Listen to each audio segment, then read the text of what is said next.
only you yourself may know those things, and also things that also maybe we can't see in our unconscious area. That's all known. And Chitragupta. Chitra means like a picture. Gupta, that's hidden. So this is very important that every day we have some talk about the Lord in some way, some remembrance, hearing, chanting, remembering, and so on. Otherwise, the day is wasted. And quoting this verse in Srimad Bhagavatam, the 12th canto, Avishmriti Krishna Padara Vindayo Kshinot Abhadrani Chashang Tanoti Satvasya Shuddhim Paramatma Bhaktim Jnanam Cha Vijnana Viraga Yuktam.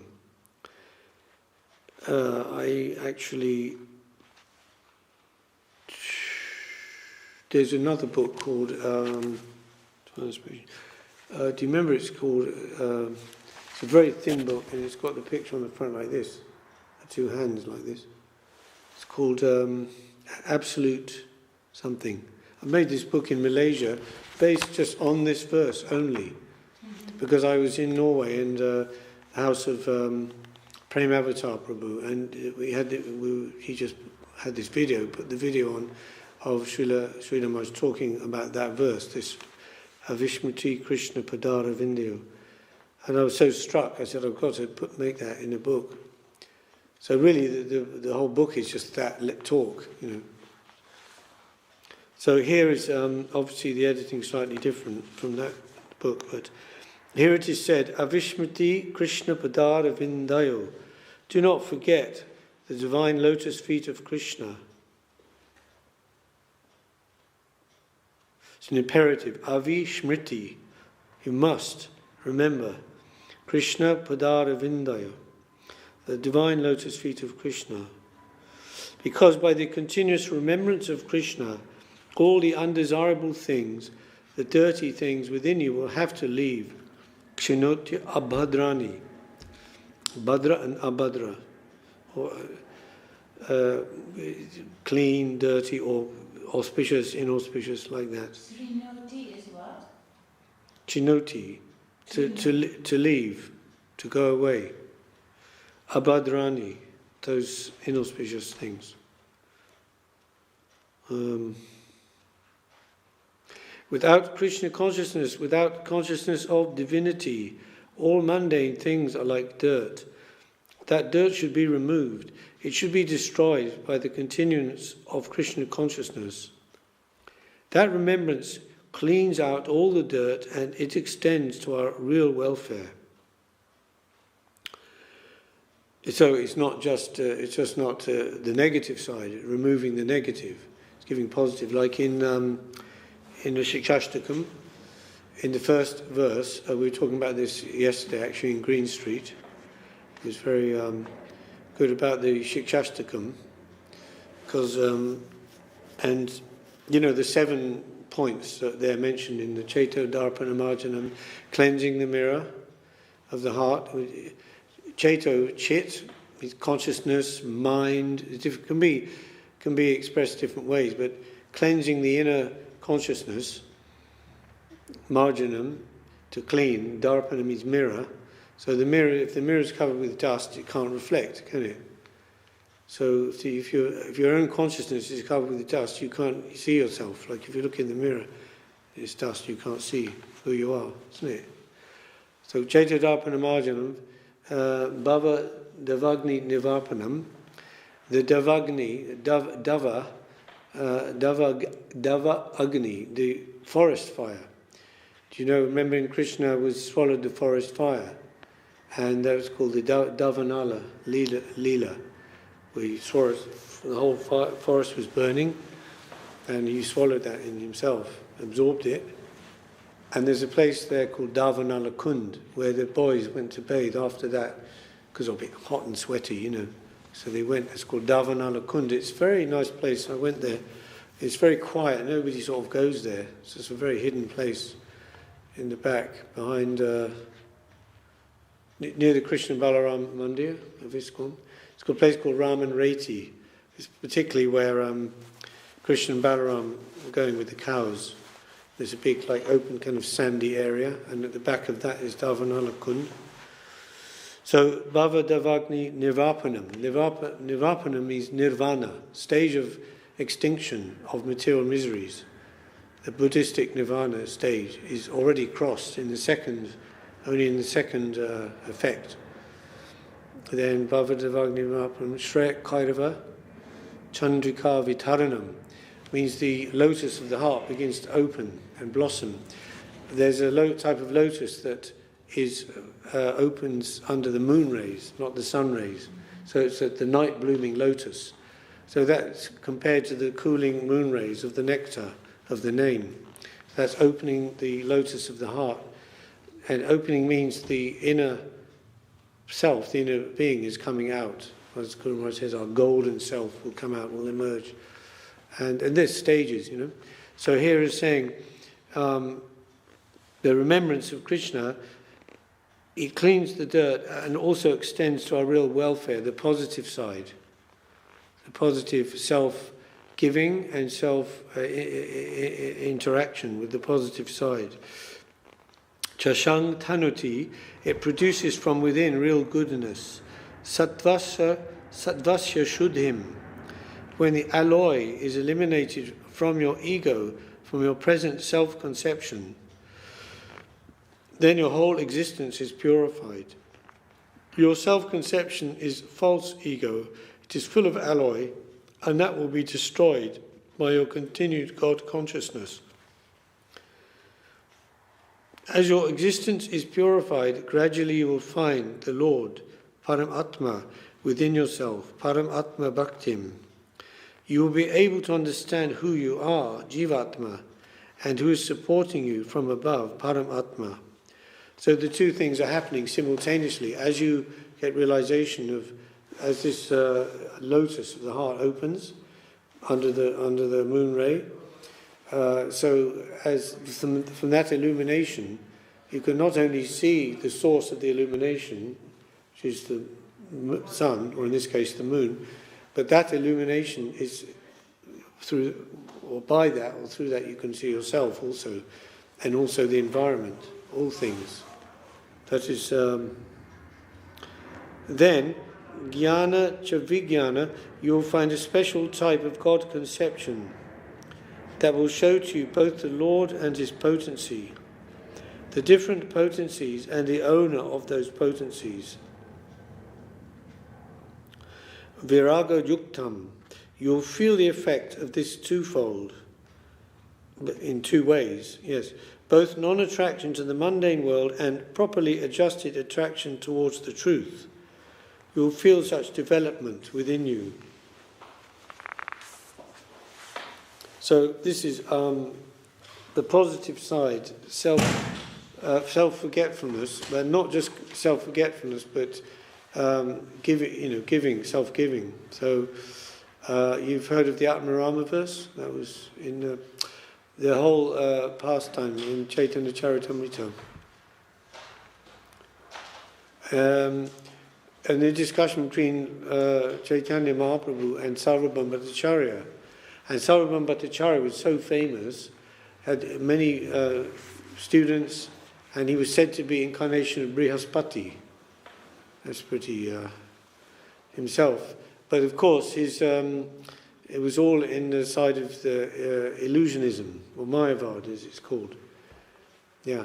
So then his discussion with Mahaprabhu went in many ways, but one thing was he was explaining in front of his disciples this Atmarama verse, which has, in the Sanskrit, by combining the words and explaining it in different ways, he gave 11 very separate, distinct explanations, meanings of the verse.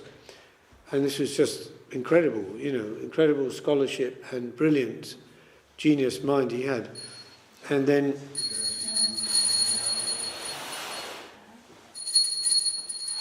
then talking with Lord Chaitanya, who's this, young sannyasi, 24 years of age, obviously very junior to him that way, and in the discussion, then Mahaprabhu said, Lord Chaitanya, if you like, on your order, I can also say something. Oh, yes, what is that? So then Lord Chaitanya explained the verse, 64 different ways. At that point, Sarvabhauma was stunned, and he thought within himself, this is not possible for an ordinary jiva. He must be Narayan himself, the Lord himself, and he fell down and he had darshan of Lord Chaitanya showing us one side Krishna and one side Vishnu, Narayan. And he was converted. And was it in Puri as well, in the Sarvabhauma Shamirya's house? And we went there last time. There's still this place. They changed the floor. Yeah. But that place where Maharaj was sitting, they kept it saying that it's what. Yeah, they didn't modernize it. It's the same. Yeah, I've been to that place. Yeah, and so essentially the verse, the essence of the verse, the Atmarama verse, meaning Atmarama, the self-satisfied soul, the self-realized soul, Brahma Bhuta Prasanatma in Bhagavad Gita. So then that soul, like Shukadev Goswami, they have no attraction or no necessity of any outside connection outside their being, their own self. And so they're beyond they're so much awakened in their own being that the pull of the senses cannot pull them, cannot attract them. But when they hear the Leela of Krishna, they're pulled out of that samadhi, from that equal position.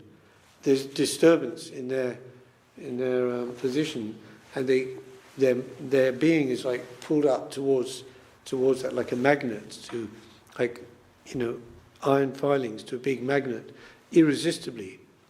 So that itself is proof that the Leela of Krishna is transcendental, supramental, adhoksaja. It's not mundane anything like in Sattva Gun or something, Krishna Leela, Krishna's pastimes. Otherwise they wouldn't be possible that they could be attracted. Do you follow? So this is given in Srimad Bhagavatam, that verse, Atmaranas Chamunayo Nigranta Aparukrame, a verse, to show that, to defeat, the Mayavadi view that the Krishna Leela is a mundane thing, and beyond that is the Brahman. So the Krishna Leela is moving Brahman, active Brahman, right? And where the seer, the seen, and the seeing all become one, merge into one point, that just goes into Brahman, not beyond that. It's like everything, the three lines, the seer, what they're seeing, and the action of seeing, they're like merging into point, and they become one there. That's their contention. But we say, well, why should it stop in the point? You carry it on, and they're coming out, aren't they? Continuing on the other side.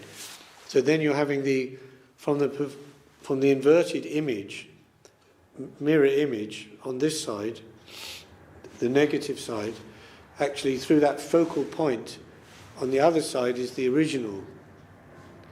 Where is Chit Vilas, is variegated oneness. Unity in oneness, or oneness in unity, however you like to say. So that is not, what's the word, compromising the oneness of the Absolute. The Advaya Gyan, it remains one, always, despite infinite expansion.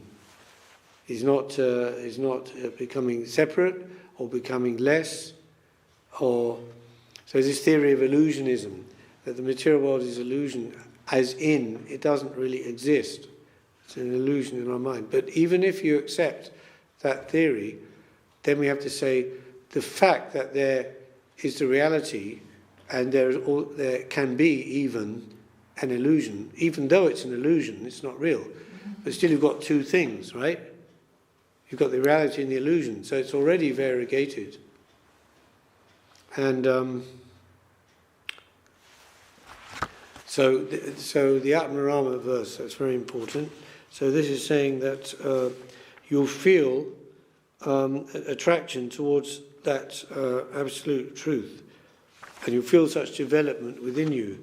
So continue with God consciousness, and it will take you to the desired position.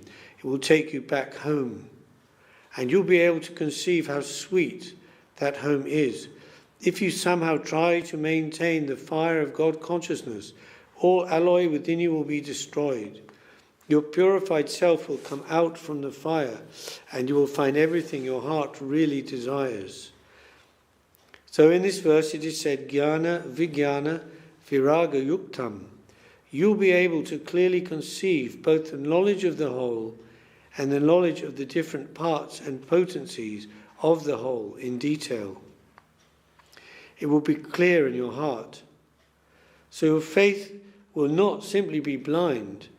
Do not think it to be so. It is not that faith means only blind faith, blind emotion.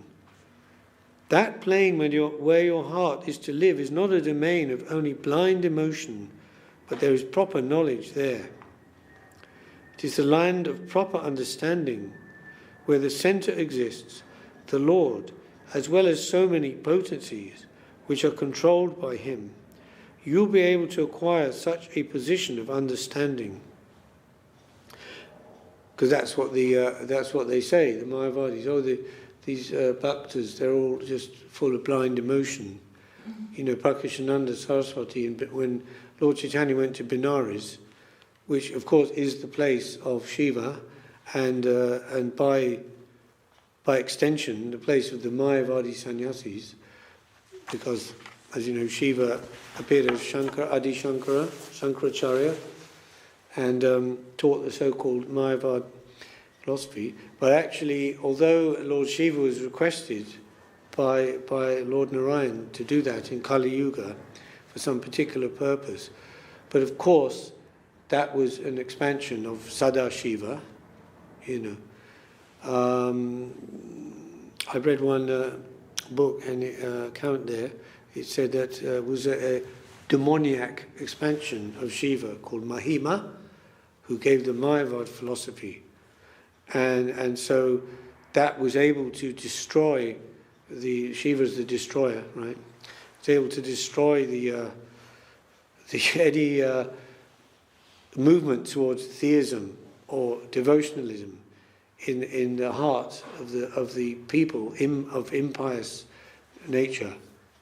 And so to take that group to another section very firmly and very completely, and to give them this philosophy to follow, which is Vedashraya Nashtika Vad, which is very insidious and very, as we say, a half-truth is worse than a lie. So it's a half-truth in the sense that it claims to be deriving from the Vedanta, Mayavad philosophy. So there's Vedashraya Nastik Vad. Nastik means atheist. When I was in Calcutta with the Dityanandan, we were going around preaching, book distribution. And it was like a funny thing. We used to go into the office and say to the person, "Are you Ashtik or Nashtik?" Means you're like atheist, or you're a theist. So Ashtik. You know the symbol, swastika, Sva Ashtakam. This swastika. Ashtik means blessing, auspiciousness, Sva to you. So it's an auspicious symbol. And Nashtik means not that. So Vedashraya Nashtik Vad. It's actually atheism because the conclusion is the same like Buddhist nirvana, extinction of the soul. Not actually extinction of the soul. The soul can't be killed, of course, but that deep sleep, deep dreamless sleep. So, but under the guise of the authority of the Vedas, because Shankaracharya reintroduced or re-established the authority of the Vedas in India after Buddhism and eclipsing Buddhism then. So it's half-truth, worse than a lie, because that's not the real meaning of the Vedas. One of the main differences is in the interpretation of Vedanta Sutra, the Mayavadis, it's called, one is Vivartavad, another is Parinamvad. So they say if the Absolute can be divided, because that's not possible, therefore anything which is experienced as separate from God, from Brahman, from the ultimate or the absolute, must be an illusion. Because if God would divide himself, then that's not possible. So it must be an illusion.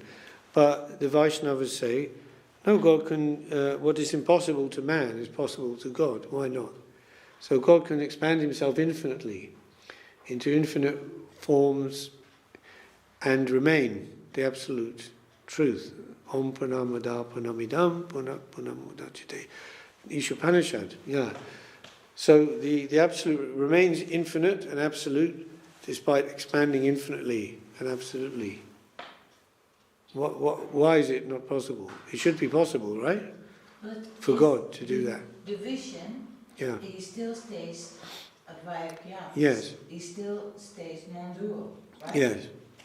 So yes. So if we go to the Achinta Bheda Bheda Tattva of Mahaprabhu, which synthesized all the different Vaishnava schools, who all believe in this distinction between the Jivatma and Paramatma, but his Achinta Bheda Bheda Tattva was a synthesis. Bhaktivinoda Thakur in Navadip Dhammahatmya, he says that he took two elements from each of them, two from Nimbaka, two from Madhvacharya, two from Ramanujacharya, and two from Vishnu Swami, and he synthesized them in this Achinta Bheda Bheda Tattva. That everything means the jiva souls and everything, material world and everything, is simultaneously and inconceivably one with and different from the Lord himself, because or distinct nothing. And non-distinct. Because there's nothing without the Lord, right? Yeah, yeah. So in all the different Vaishnav lines, sampradayas, they explain this in slightly different ways. We're giving different emphasis. Some slightly more in the oneness, or some more the difference. So they've got technical names like Vashishtavad, which is Ramanuja, means the variegated oneness, or variety in oneness. Then you have Shuddha Advaita, pure oneness of Vishnu Swami, but still difference, but that is coming from Shiva, so the closest from that side. And then Madhvacharya is or Shuddha Dvaita, pure dualism. And if you see the paintings of Madhvacharya, is like this, it's always like that. It means that Jivatma Paramatma, separate and distinct. So sometimes they say that Mahaprabhu, that's why he took his guru, Ishvarapuri, was in the lineage of Madhvacharya. Because he, among the four, he most clearly distinguishes between the Jiva and Paramatma as against the Mayavad position. And Nimbaka Swami is very close to Achinta Bheda Bheda. In fact, it is called Bhed Abhed or Dvait Advaita, but not without Achintya. But it's very close. They also, Nimbaka's, he's also called Nimbaditya. And they worship Radha Krishna with some difference in the leelas of the pastimes, day pastimes, night pastimes, otherwise very similar. And so that's very important to understand, this Achinta Bheda Bheda Tattva, because the whole philosophy, the whole teaching of Vaishnava turns on that point. If we don't understand that properly, when I say understand it, it doesn't mean, because of course it's Achinta, so that's already inconceivable, how it is that the soul and the Lord are one and yet different, distinct and non-distinct, all like that. So it is the Achinta, which Mahaprabhu added in his teaching, means that the actual point of distinction isn't fixed either. It's not a fixed thing, oneness and difference. Yeah, so, but it's very important to understand that, because it's only in that way we can really understand things just about life and about how things are in the world. Yeah. In the Bhagavad Gita, in the 10th chapter, is about where Arjuna is asking Krishna, can you say how it is you are manifested in the material nature? And then Krishna is explaining there, I'm the light of the sun, the moon, I am the scent of the earth, I am the heat in fire, I am the sound in ether.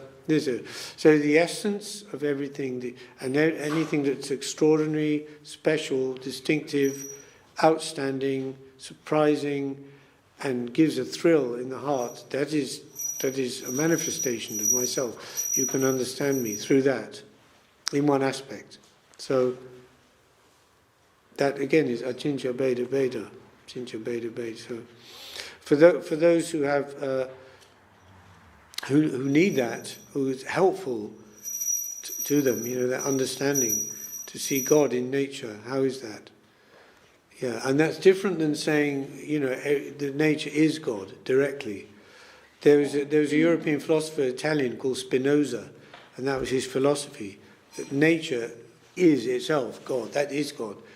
But that's not correct because, at least it's correct to a certain level, because everything has value, right? Everything has percentage-wise value. You can't say it's incorrect, but we could say it's incomplete. Because if that was the case, if God is only the totality of nature, well, what would happen if the whole of nature just suddenly disappeared today or tomorrow? Does that mean God doesn't exist anymore? No, he's that, but he's always more than that. Always plus, always plus. Always on the plus side. So that's the nature of Krishna, that his own existence is increasing infinitely in all dimensions, at all times. So does that mean that Krishna cannot know himself also? Because as soon as he gets a hold of, I am like this much, it's already increased. So then how is it possible for, the Jiva soul, infinitesimal Jiva soul, to know or understand God? But the paradox is that he can be captured by love. As Meister Eckhart said, God can be captured by love, by the heart, but by the intellect never.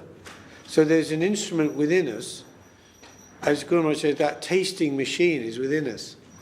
So the tasting machine, when that is activated and purified, that will be able to connect with the Lord in a very deep and profound way, which is beyond the intellect. The intellect can only go so far.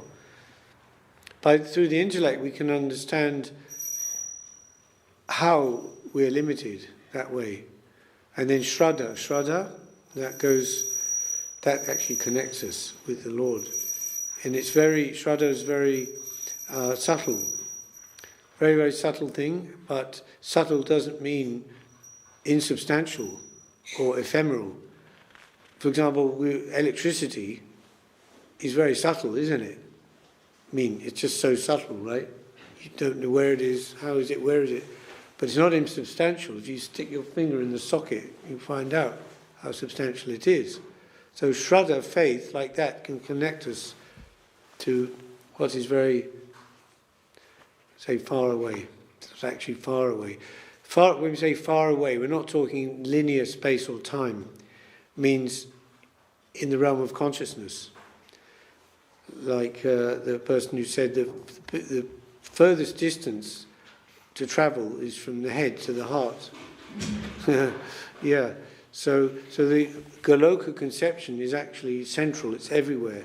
Everywhere is the center, nowhere circumference.